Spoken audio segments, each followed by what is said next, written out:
You're listening to the N2K Space Network.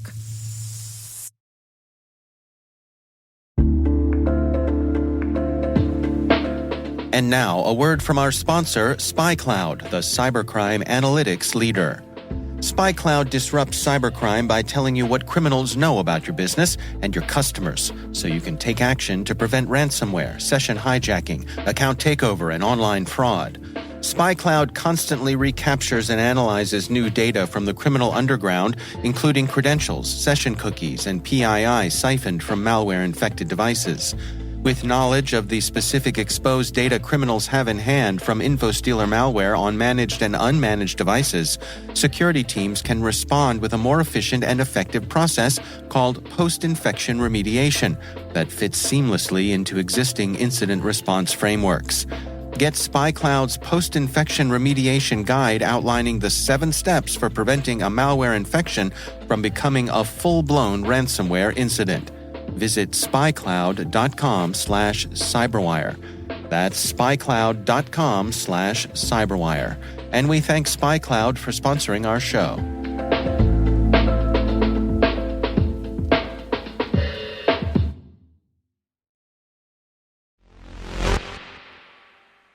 Last week, we told you the tale of 2 virgins. How do 2 companies with the same parent brand have such opposing stories to tell? This week, one went under, and today the other returned to space. T-minus 20 seconds to LOS egress. Go for deploy. Today is May 25th, 2023.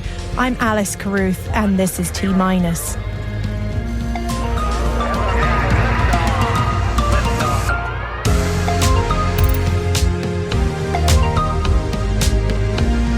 Virgin Galactic returns to space. Space Force is partnering with the Air Force on offensive space cyber operations. South Korea delivers its first commercial-grade satellite into orbit.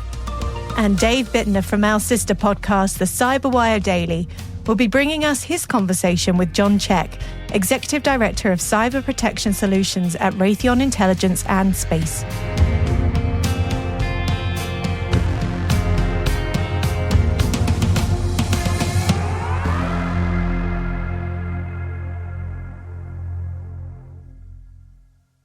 On to today's Intel briefing, and we start with commercial space line Virgin Galactic and their first flight to space since July 2021.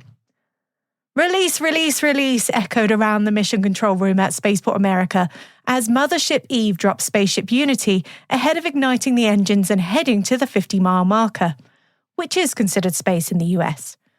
Unity launched up from the drop zone above 45,000 feet to its final apogee, and then experienced over 3 minutes in microgravity before falling down as a glider and safely returning to the runway in New Mexico. This test flight had 2 pilots and 4 Virgin Galactic employees on board, and has been touted as the last test flight before Virgin Galactic begins commercial operations to transport its 800-plus customers to space. To put that into perspective, we've only just reached 600 people in space since the first human spaceflight in 1961. In the week its former sister company Virgin Orbit folded, Virgin Galactic's spaceflight is a much-needed success story for the parent brand, and we wish them continued success as they work to make space accessible for everyone. At a Mitchell Institute event yesterday, Lieutenant General Stephen Whiting, who runs Space Operations Command, revealed that the US Space Force is partnering with the Air Force's Information Warfare Wing to enable offensive cyber operations from space. The Guardians will embed with the 16th Air Force, the branch responsible for providing cyber specialists to US Cyber Command. The Space Force is planning to build a similar component for Cyber Command. This comes in light of revelations that US satellites have been targeted by Russian and Chinese cyber warfare groups. Whiting noted the vulnerability of Space Force to cyber attacks, emphasizing the need to fortify their cyber defenses against nations like Russia, China, Iran, and North Korea. We covered some metaverse news earlier this week, and we're sorry to say that there is more. The Space Force is developing an everything network for space operations called the Integrated Operations Network, ION for short, to facilitate the fast sharing of data in any format from any source. If that sounds ambitious, that's because it is. The The network will be supported by a cloud-based repository known as the Unified Data Library, with plans for a space-orientated metaverse called the Spaceverse. With a portmanteau like that, they probably consulted Neil Stephenson on branding. ION is envisioned as a game-changer, enabling a fully digitized service. A key concern for the difficulty managing and accessing huge backlog of data. The Space Force has requested $56 million in its 2024 budget for these initiatives. The vision for the Spaceverse remains unclear, but it represents a holistic approach to integrating operations and training in the space industry.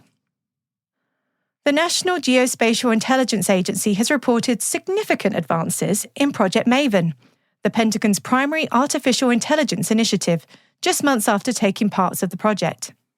This program, set to become an official program of record in fiscal year 2024, aims to accelerate the integration of AI into military operations.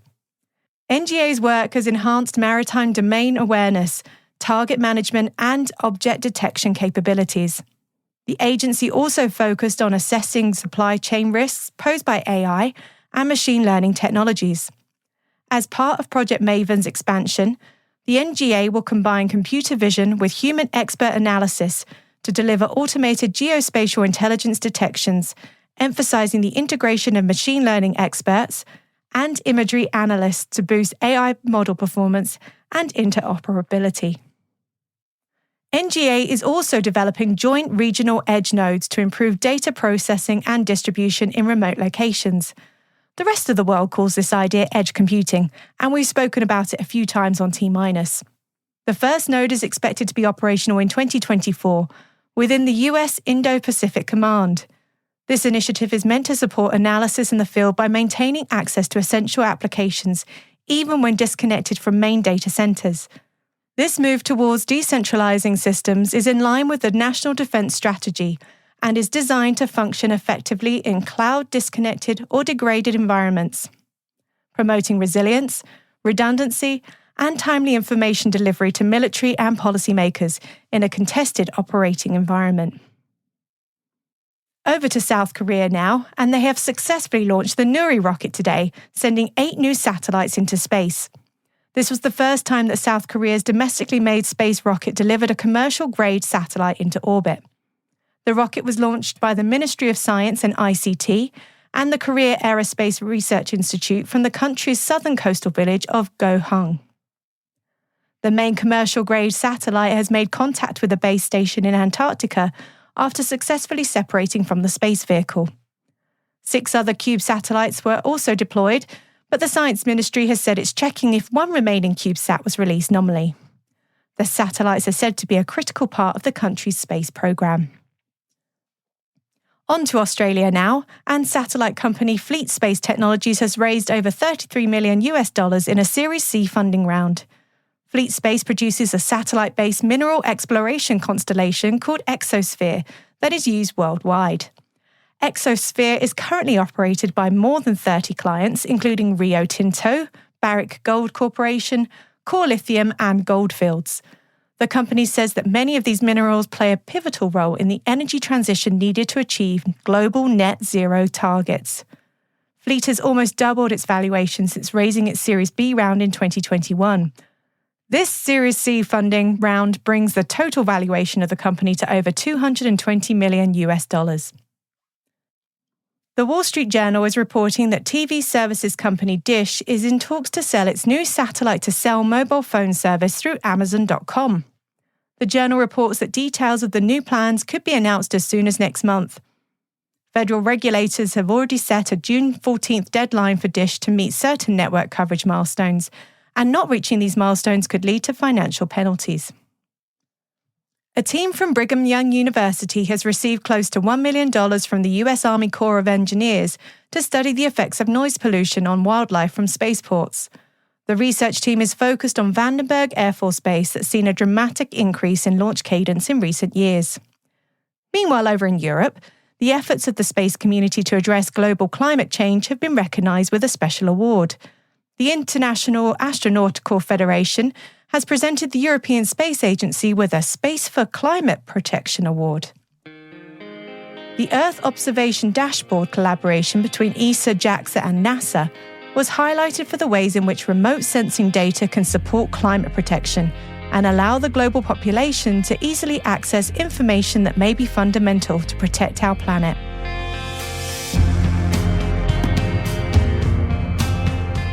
That concludes our Intel briefing for today, but you can read more about all the stories we have covered in the selected reading section on our website, space.n2k.com. And hey T- crew, if your business is looking to grow your voice in the industry, expand the reach of your thought leadership, or recruit talent, T- can help. We'd like to hear from you. Send us an email at space@n2k.com or send us a note through the website so we can connect about building a program to meet your goals. Stay with us for Dave Bittner's conversation with John Check from Raytheon Intelligence and Space about their support for the National Collegiate Cyber Defense Competition.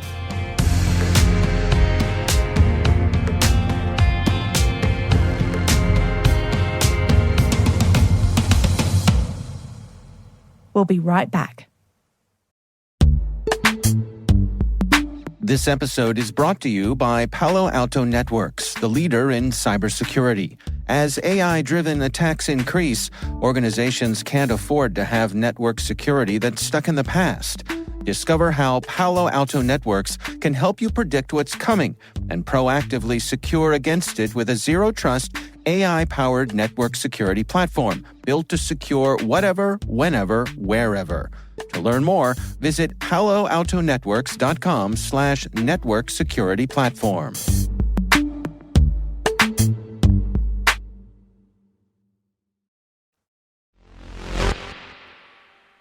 Dave Bittner, host of our sister podcast, The Cyberwire Daily, recently caught up with John Check, Executive Director of Cyber Protection Solutions at Raytheon Intelligence and Space. In keeping with our series of interviews this week on education and student competitions, they spoke about Raytheon's support for the National Collegiate Cyber Defense Competition, another critical domain investment for the space industry. Dave Bittner shares this report. John Check is Executive Director of Cyber Protection Solutions at Raytheon Intelligence and Space. In collaboration with my N2K colleagues on the T- podcast, I caught up with him at the RSA conference for insights on cybersecurity and workforce strategy for the space community. Can you give us some insights as to what the situation is on the ground? I mean, I know we talk over on the cybersecurity side about that there are skills gaps, that there's challenges in hiring people. Is it pretty much the same in space? Yes, I would say in space, the same rules apply, right? But there's the skills gap, it's lack of diversity, right? Something that we also need to address because, I mean, space has Earth's problems.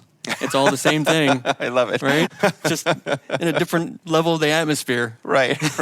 Even when we build that moon base, it'll be the same. Just a little, it'll be all the same rules and problems will apply to the moon, I'm sure. So how are you and your colleagues at Raytheon coming at that to try to narrow those gaps? Well, one of the key things is making sure that there's context. So to solve any problem, you really need to have the people that are deep into cyber, that are here to do all the right things around that, which would be implementing the zero trust pillars, ensuring that you're doing all the things to secure an environment, but also marrying them up with people with deep space knowledge, people that understand how satellites work, how the communications work between ground stations and those things floating above us, and how do they talk between them? And so you put those two contexts together. You just can't just have ultimately cyber is a team sport. And that requires all players to be engaged in helping each other fill the gaps that they don't have in knowledge. And that's one of the critical learnings we have within Raytheon is we have a part of our business that does offensive cyber. So we've developed something we call Raytheon Offensive Labs, where we teach our defenders to think like an attacker, which means that's a totally different mindset you approach a problem to versus one of the gaps we have in traditional learning. I'll say in traditional colleges and universities, they do great work, but they don't teach offensive cyber. Programs, that's typically learned by somebody that has an interest in cyber, and they're doing that in a cyber defense competition where they're defending against a red team that's trying to attack their fictitious network for supporting a company, or a CTF, or one of those other aspects to where you get more of the flavor of, okay, the greatest thing ever, my most enjoyable experiences in cyber are after you do an exercise like that, and the red teamers are out briefing the teams that they were attacking, and the conversations are the best because they're like, oh yeah, when you typed in that 100-character password, and it took you 30 seconds to do that, we'd already seen it, cut and paste it, and we're owning everything you had at that point. Wow. So it's a great dialogue because that person's not even thinking. They're thinking, I'm being super secure because I'm doing a 100-character password. Right. And taking the time. Meanwhile, the attacker's like, yeah, I could see you doing it the whole time. I was just cutting and pasting and putting it where I needed to go next in your network. So it's great. Those are learnings that have to continue, and I think space will exactly the same rules apply. And that's what we're really focused on, is how do we marry okay, here's what attackers would do in space. What does it look like in a cyber vector, and how do we ensure that the defenders understand what that looks like?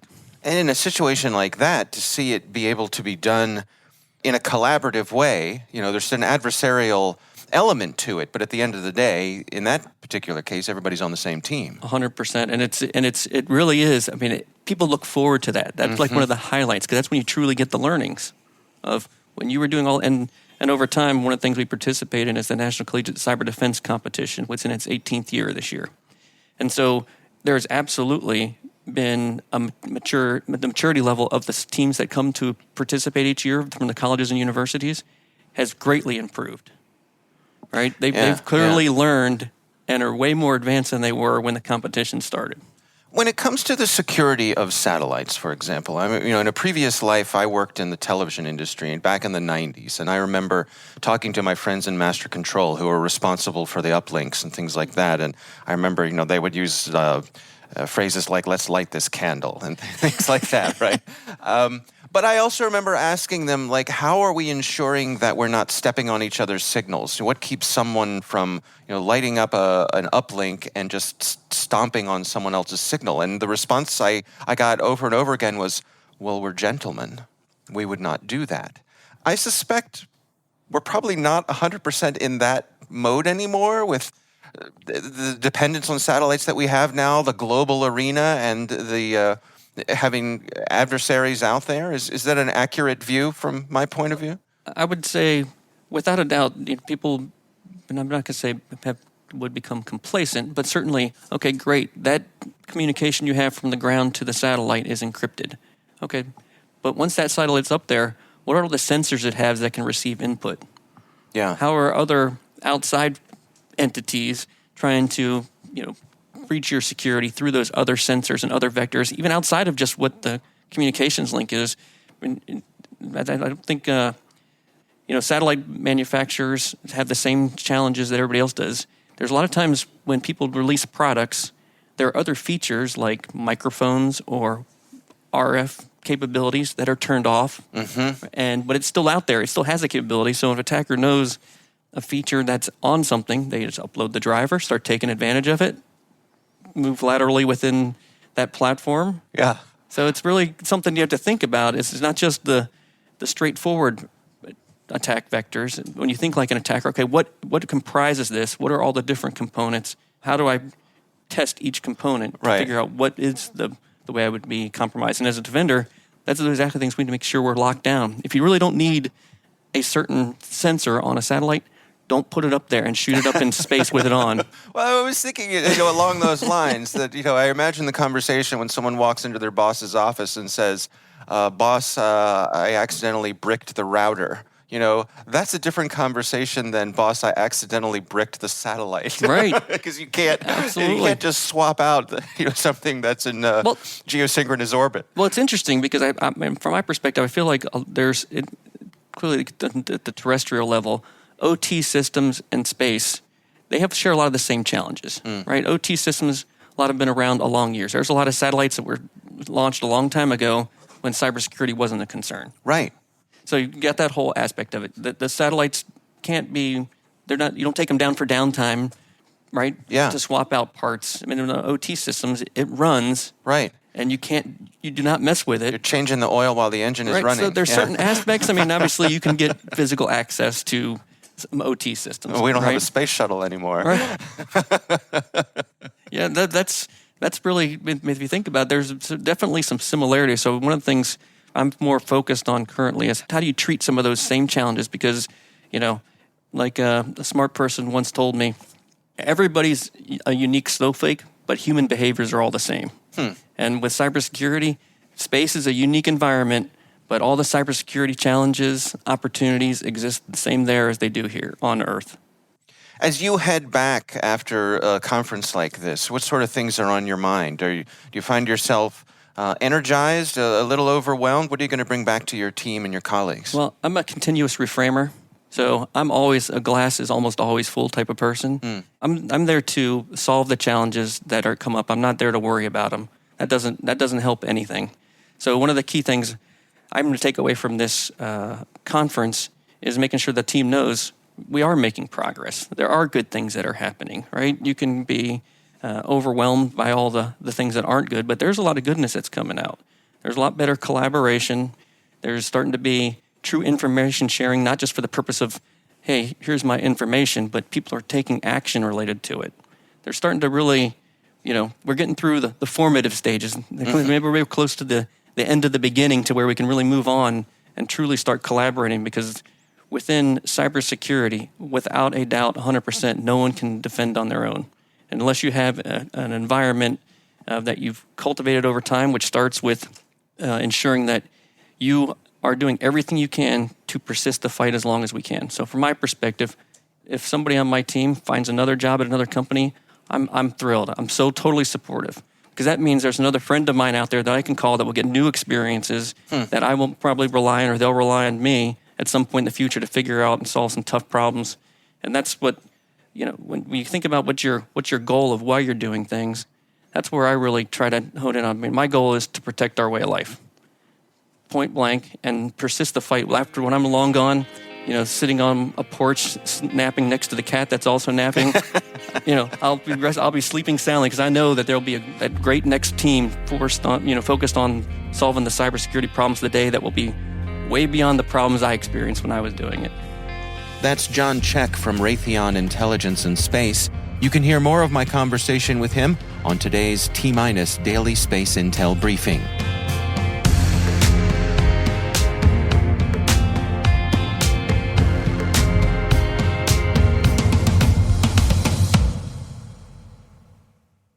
And we'll be right back.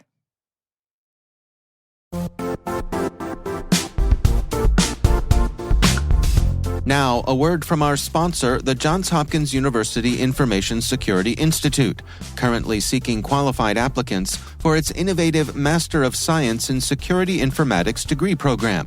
Study alongside world-class interdisciplinary experts and gain unparalleled educational, research, and professional experience in information security and assurance. Interested U.S. citizens should consider the National Science Foundation's CyberCore Scholarship for Service program, which covers tuition and a $6,000 annual professional development allowance, as well as providing a $37,000 additional annual stipend. Apply for the scholarship and the fall semester by March 1st. Learn more at cs.jhu.edu/MSSI.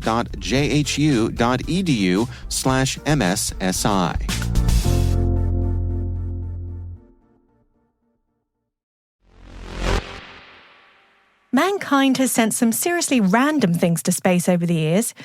It seems that brands know no limits when it comes to the challenge of sending objects as a promotional stunt. In 2009, it was Toshiba who decided to appeal to the resident couch potatoes with a space chair advertisement. In 2012, Harvard students sent a space burger up in Operation Skyfall. There's been dirt from Yankee Stadium, and least we forget Tesla and their mannequin in a spacesuit known as Starman. Well, this weekend, 1,000 Lego astronauts were sent to the edge of space on a stratospheric balloon. The plastic figurines took off from a small airport in Slovakia. The Lego men were seated on a 3D printed space shuttle-like platform made of a sturdy but lightweight carbon composite material. The vehicle and platform were designed by a team of space architects and engineers from Slovakia and the Czech Republic, looking to inspire future generations to learn about space. This isn't the first Lego in space, however. There's been Lego figurines and even a Lego ISS on the space station. And you should see the video from 2012 when a Canadian Lego figurine was filmed in space. And while you're at it, check out the amazing photographs of the latest Legonauts. Yes, a fitting name, right? We've included the link in the selected readings section on our website. And let us know, what would you send up?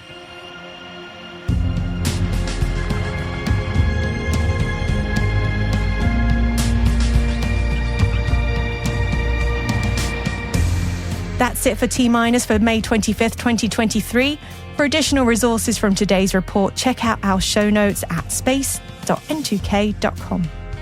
We're privileged that N2K and podcasts like T-Minus are part of the daily routine for many of the most influential leaders and operators in the public and private sector, from the Fortune 500 to many of the world's preeminent intelligence and law enforcement agencies.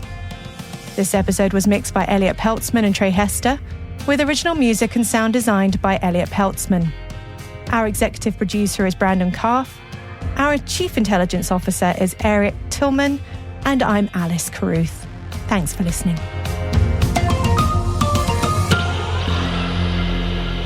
T-minus.